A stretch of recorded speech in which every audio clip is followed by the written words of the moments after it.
Hello, beautiful people. Good morning to you all. Today we are making kelewele. Hey,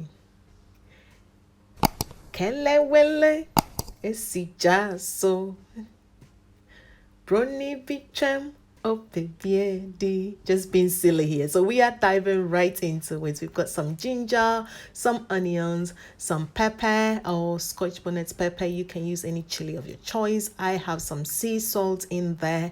Again, any salt of your choice will do. And we have got that in our apotoyoa, or in English terms we say earthenware grinder or some whatever. Okay, so we are just going to grind this in our asanka or apotoyoa in here. Okay, so we're just gonna take our time and grind all these together. I had a little bit of fennel seeds, but no, just don't do it. Don't do it. It was me being a little bit extra here, but you do not need to add fennel seed. It is optional.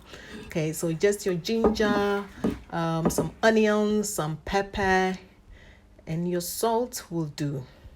And then over here, we are just going to cut up in our yellow plantain. Okay, so we need a ripened plantain for kelewele.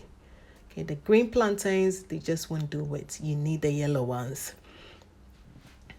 Okay, so first I am going to halve these this one lengthways.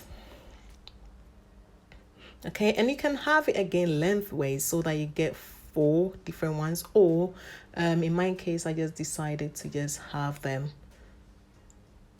across and then have them again lengthways. And then once we have done that, we are going to cut them into cube like shapes, not necessarily cubes, but yeah, kind of cubes. Like a try. These ones look more like a triangular kind of shapes. Yeah, so we cut these. Yeah, that's the size that I am going for, but if you want to make yours smaller, go ahead and do that. If you want to make yours bigger, again, that is perfectly fine.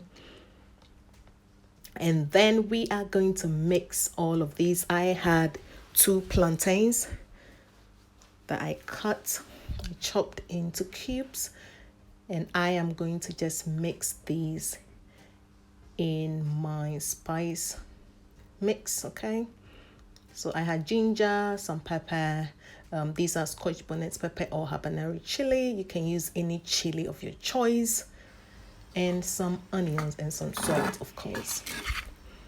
So we just mix these up, make sure that every part is coated. We just coat all of the plantain with the spices that we grinded. Okay, so always go for fresh ingredients here. That is key to making it epic. Okay, but if you want to use dry ingredients, you go ahead and do that, but fresh ingredients are always best. So we will fry these. Make sure your oil is hot before you put it in, and then you fry it on medium-high heat. And we're not going to fry this for too long, probably just about 4 or 5 minutes here. Just keep checking on it, keep an eye on that. And we need it to be that color here, so golden brownish kind of color. Okay, so that is done, and we set this aside. I am using a paper towel just to drain the excess oil that I have there. And voila, we have these with some inkatie or peanuts. Okay, that's all we have to do. Have it with pan roasted peanuts. And please do check out some of my other recipes on my channel. And thank you for watching. You see, easy peasy. This was a quick one. Yeah, I did that intentionally. Thank you for watching. God bless you, and bye for now.